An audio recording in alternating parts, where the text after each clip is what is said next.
Olá pessoal, sejam muito bem-vindos ao nosso canal e no vídeo de hoje nós queremos fazer uma pergunta.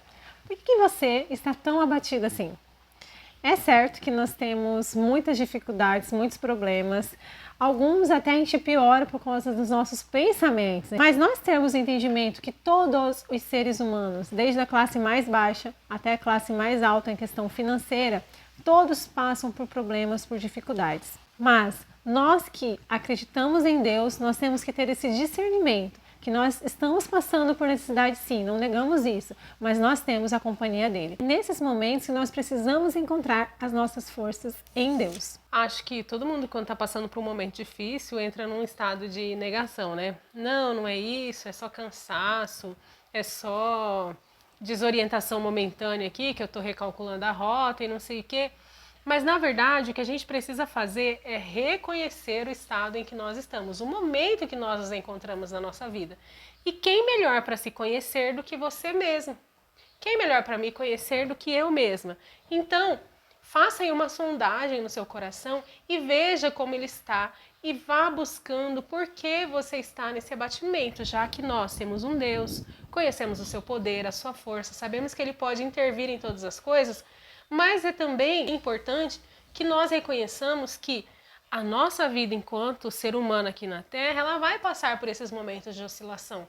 E nós vemos que o homem de Deus, Davi, ele vai reconhecer o momento em que ele está passando dificuldade na sua vida e ele vai dizer à sua alma: ó minha alma, por que estás abatida? Por que você se preocupa dentro de mim?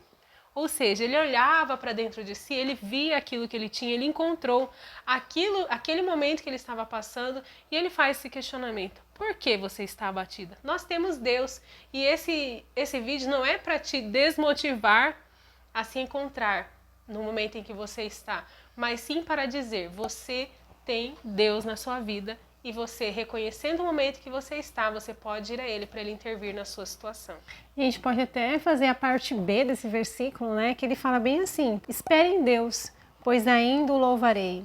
A Ele, meu auxílio e Deus meu. Então, ter essa esperança, mesmo em meio a essa identificação desse problema, é colocar em nós a esperança de que isso irá mudar e que nós não precisamos ficar nesse sentimento, alimentando esse sentimento, que sim, estamos passando por problemas, mas eu não preciso piorar com os sentimentos essa situação que estou enfrentando. Sim, e falando em textos bíblicos, é importante que nós venhamos rememorar sempre a nossa mente do que a própria palavra de Deus diz a nós. Nós precisamos nos lembrar, como diz também no outro salmo, que é o Salmo de capítulo 46, que Deus é o nosso refúgio, que Deus é a nossa fortaleza, socorro bem presente na angústia. E aí vai continuar. Pelo que não temeremos, ainda que a terra se mude, ainda que os montes se transportem para o meio dos mares, e dá uma série de situações e acontecimentos ali que possam acontecer, e mesmo que isso aconteça, ele não temerá, porque ele sabe que Deus realmente é o seu refúgio, a sua fortaleza. Tem até o Salmo 91, altamente conhecido aí pela classe evangélica e até pelos não evangélicos, que é o quê? Aquele que habita no esconderijo do Altíssimo, a sombra do Onipotente descansará. Então, assim, embora assim pareça que a gente coloca numa conotação pejorativa que todo mundo conhece esse versículo, mas é verdade.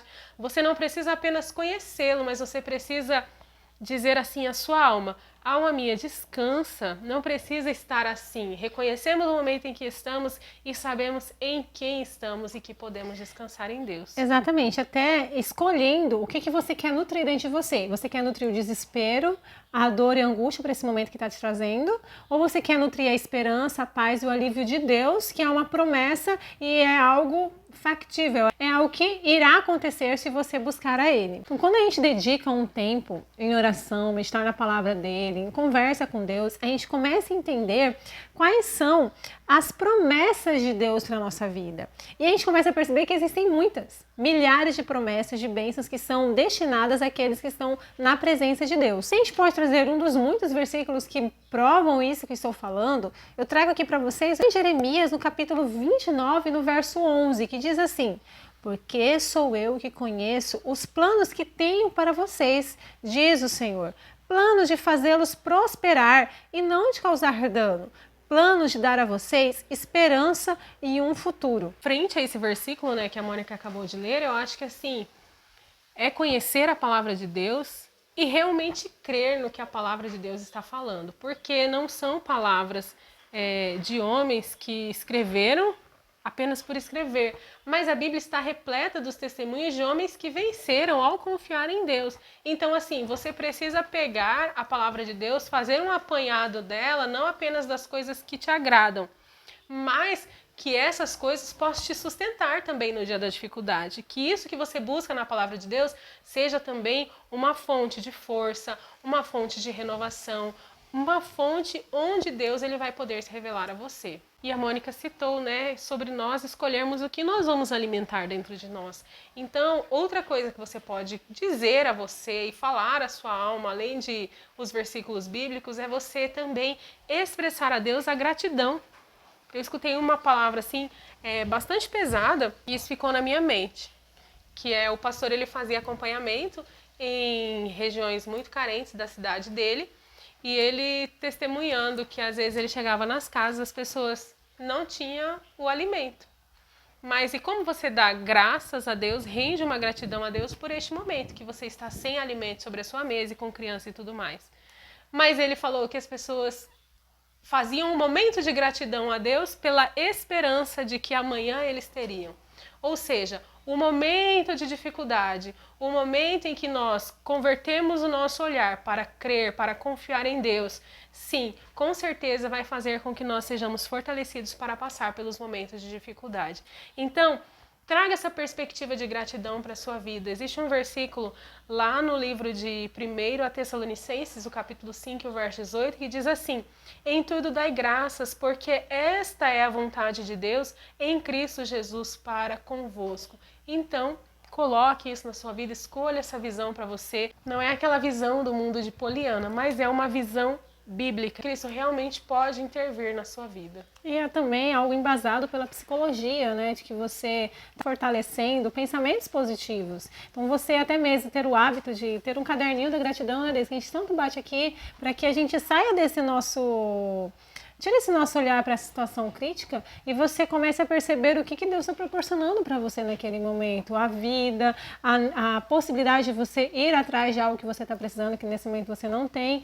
E você está ali fazendo essas observações, porque é tão mais fácil a gente ficar fixado naquele ruim, os pensamentos negativos, e você está querendo moldar a sua mente para colher essas promessas de Deus e você ver e agradecer a Deus por essas oportunidades que está acontecendo na sua vida. E uma outra forma da gente tirar esses nossos olhos para a situação que nós estamos enfrentando é nós servirmos aos outros. Quando nós servimos aos outros, nós percebemos que aquela situação que nós estamos passando pode nem ser tão grande assim. É grande porque é com a gente. A dor está em primeira pessoa, né? Uhum. Mas assim, quando a gente vê que o outro ali está faltando alimento, você está vendo ali que está faltando questões básicas. Essa semana que mais uma vez eu encontrei uma mulher e um bebezinho sentado na rua, bem arrumadinho, um bebezinho, e ela pedindo, colocando uma placa, pedindo talvez ali um dinheiro para alimentar, não deu para ver que eu estava na outra direção. E você vê assim, eu fiquei pensando, meu Deus, uma criancinha, um bebê. Era um bebezinho, e uma situação tão crítica, e você sai de você automaticamente pensa assim na sua vida, você pensa naquilo que você tem, até esquece seus problemas. Por quê? Você mira o seu olhar a outra pessoa, fazendo até que a gente esqueça desse nosso abatimento, e vendo que outros estão sofrendo até mais que a gente. Então a gente encontra lá, por exemplo, em Gálatas, no capítulo 6, no verso 9, que diz assim: e não nos cansemos de fazer o bem, porque a seu tempo ceifaremos, se não houvermos desfalecido. Então, independente de qual seja a sua dor, há outro com uma dor às vezes muito maior que a sua, ou menor, independente, a importância aqui é no fato de se doar, de se entregar a esse indivíduo que nesse momento está gritando por socorro. Então a gente espera que esse vídeo tenha sido útil. Se você encontrar nessa situação de abatimento, a gente deixa aqui essas muitas lições que você pode aplicar na sua vida, lembrando sempre que Deus está conosco, mesmo nos momentos mais difíceis. Busque a Ele, confie nele e tenha clareza de que Ele é um socorro bem presente na sua angústia, que você não está sozinho. E se esse vídeo fez um sentido para você, não deixe de deixar o seu comentário aqui abaixo, falando alguma experiência, compartilhando algum comentário de como você tem encontrado forças em Deus para passar por essa situação. Não se esqueça de se inscrever no canal, caso você ainda não é inscrito, e a gente se encontra no nosso próximo vídeo. Até lá! Tchau, tchau! Tchau, tchau!